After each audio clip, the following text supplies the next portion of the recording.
रामं रामानुजं सीतां भरतं भरतानुजं सुग्रीवं वायुसूनुं च प्रणमामि पुनः पुनः। नमोऽस्मदाचार्यपरम्पराभ्यो नमो नमो भागवतव्रजेभ्यः नमो नमो अनन्तपुरस्सरेभ्यो नमः श्रीपतये नमोऽस्तु। रामं रामानुजं सीतां भरतं भरतानुजं सुग्रीवं वायुसूनुं च प्रणमामि पुनः पुनः। बोले श्यावर रामचंद्र भगवान की श्री राम जय जय जय राम। श्री राम जय जय जय राम। श्री राम जय जय जय राम। श्री राम जय जय जय राम।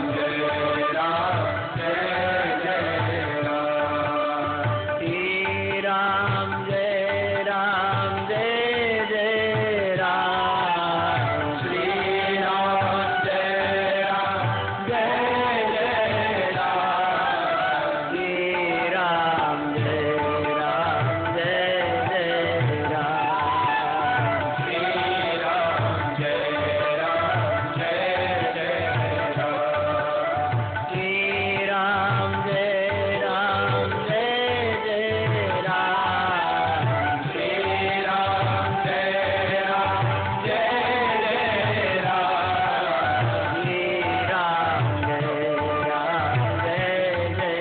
राम।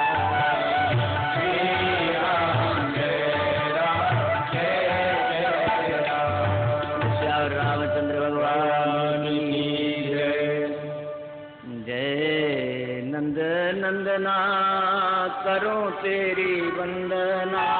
जय नंदना करो तेरी वंदना। गोपियों के प्राण धन राधा और चंदना।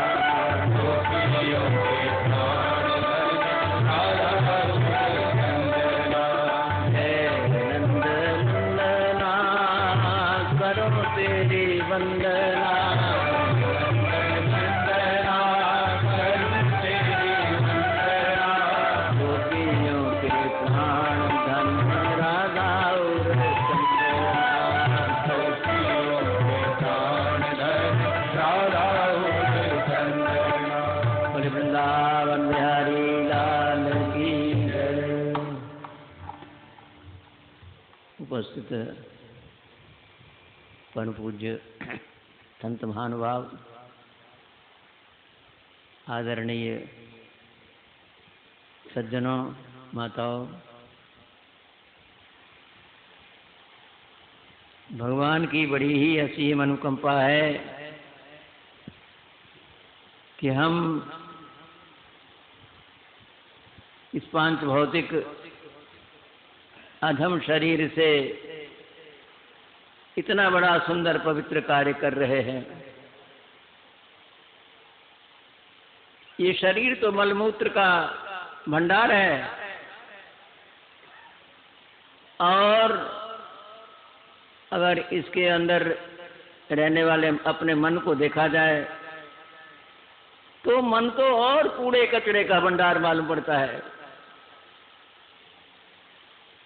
इसमें कितना कूड़ा कचड़ा है, कितनी गंदगी है कि हमें जो है अपने हृदय में बैठा हुआ परमात्मा नजर ही नहीं आता। ये जो श्रीमद् भागवत की कथा आप सुन रहे हैं, ये संतों का, महात्माओं का, ऋषियों का, महापुरुषों का प्रयास है कि किसी प्रकार से इस गंदे मन में, कीचड़ से भरे हुए इस हृदय में भगवान को बिठा दिया जाए। भला इतने गंदगी की जगह में भगवान कैसे बैठेंगे? कहा कथा का एक माध्यम है, भगवत कथा के माध्यम से महात्मा लोग दया करके हृदय के मैल को छुड़ा देते हैं और तब फिर उनको अपने हृदय में बैठा हुआ परमात्मा दिखाई देता है। अभी जो आप जो है बड़ा सुंदर गोपियों का, ब्रज के भक्तों का, नंद यशोदा का प्रसंग सुन रहे हैं, ये भगवान को भी अपने अधीन बनाने वाले उन महापुरुषों का चरित्र है जो भगवान को भी अपना नौकर बना लेते हैं। किसी ने पूछा ये कृष्ण है क्या? कृष्ण कहते किसे हैं? कहा परब्रह्म परमात्मा ही कृष्ण है। कहा तो फिर परब्रह्म परमात्मा जब कृष्ण है तो फिर जो है सबको उस प्रकार से आनंद क्यों नहीं आता जो गोपियों को आ रहा था? कहा ठीक है, गोपियां कोई सामान्य नहीं है, गोप्यस्तु श्रुति हो गया। ये गोपियां सारे वेद मंत्रों का स्वरूप है और ऋषियों मुनि कन्या बहुत महात्मा लोग ही गोपी बन गए थे। महात्मा लोग क्यों गोपी बन गए? कहा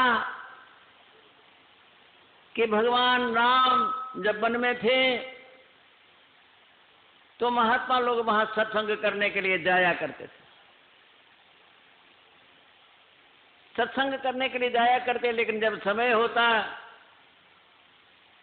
तो भगवान उनको विदा कर देते। अच्छा भाई, अब संत महात्मा आप अपने अपने घर जाओ, अब हम भी थोड़ा संध्या वंदन वगैरह करेंगे। अब महात्माओं को भगवान को छोड़ने में बड़ा भारी कष्ट होता। सोचते देखो भगवान हमको तो विदा कर देते हैं, लेकिन लक्ष्मण जी को और सीता जी को विदा नहीं करते। तो सीता जी की अनुचरी बन करके, सीता जी की दासी बन करके हम भी रह जाएं यहाँ, तो हमें भी भगवान का सानिध्य प्राप्त होगा। तो ये जो मुनिजनों के मन में आकांक्षा थी, कामना थी, ये उस जन्म में तो पूरी नहीं हुई, लेकिन वही आकर के फिर वो गोपियों के रूप में आ गए। वही महात्मा ऋषियों मुनि कन्या। और ये जो रामावतार में भगवान जनकपुर में गए थे तो जनकपुर के लोगों ने जब भगवान की छटा को देखा था और सीता जी का परिणय भगवान के साथ हुआ था, तो लोग सीता जी के भाग्यों की सराहना करने लगे और भगवान से प्रार्थना करने लगे, महाराज हम सब ही सीता जी की सखी सहेली बन करके उनके साथ ही चले तो अच्छा है। बोले वृंदावन बिहारी लाल की। तो वो जो संपूर्ण पूर्व जन्म के वरदान दिए हुए भक्त थे, वही आकर के यहाँ ब्रज में भगवान के भक्त हो गए थे और वो पूर्ण रूप से भगवान को समर्पित थे, भगवान की भावना से बिल्कुल अभिभूत थे। ये अपना हृदय जो है यही हमारा पाप का भी भंडार है और यही जो है भगवान के दिव्य प्रेम का भवन होने के कारण से यही वैकुंठ धाम भी है, इसी में भगवान निवास करते हैं। ये जो वासुदेव हैं, चित्तम विशुद्धम वसुदेव संगिकाम,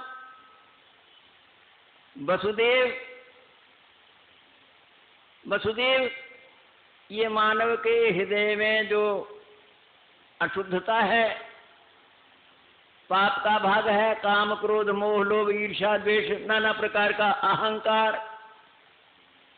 यदि निकल जाए तो एक हमारा चित्त भी वसुदेव बन सकता है, भगवान को जन्म देने वाला बन सकता है। वसुनि दिव्यंती स्मार्थ वसुदेवा। तो इस चित्त को भगवान को समर्पण करने के बाद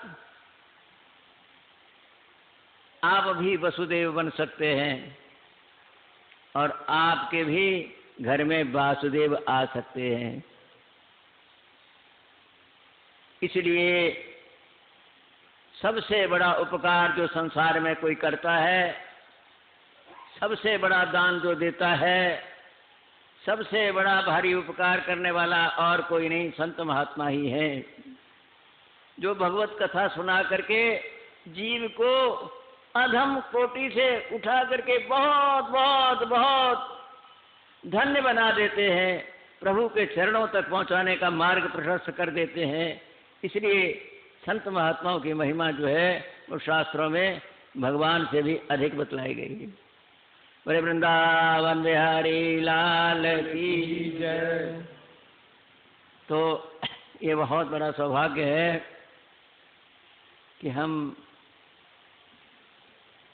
सब साधन रहित होते हुए भी इस अयोध्या जैसे पवित्र धाम में बैठ करके और यत्किंचित भगवान के कथामृत में अवगाहन कर रहे हैं, स्नान कर रहे हैं और प्रभु के चरणों में समर्पित होने के लिए कुछ भाव हृदय में जगा रहे हैं। तो ये प्रभु की असीम अनुकंपा का फल है। इतना ही समझना चाहिए। हम कर क्या सकते हैं? जिह्वा से यदि हमेशा राम राम राम राम कहा करें और हाथों से कुछ भगवान की सेवा किया करें, थोड़ा बहुत जो भी पार लगे। कहेंगे नहीं सेवा करने से तो थर्ड क्लास का आदमी माना जाए। अरे सेवा करते हैं, झाड़ू लगाता है, बर्तन मलता है। भगवान की सेवा करने को जो छोटा समझते हैं आदमी, उनसे ज्यादा नीच और कोई नहीं। भगवत सेवा ही सबसे बड़ा धन है। संतों का धन सेवा ही है। तो इसलिए जो है भगवत सेवा में रुचि रखना और अपने जीवन को धन्य बनाने के लिए प्रभु चरणों में यथाशक्ति समय लगाते रहना, भगवत कथामृत का पान करते रहना, यही जीवन को सार्थक बनाने का एकमात्र साधन है।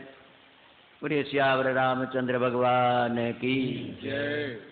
श्री राम जय राम जय जय राम। श्री राम जय राम जय जय राम। श्री राम जय राम जय जय राम। श्री राम जय राम जय जय राम। श्री राम जय राम जय जय राम। श्री राम जय राम जय जय राम। श्री राम जय राम जय जय राम। श्री राम जय राम जय जय राम।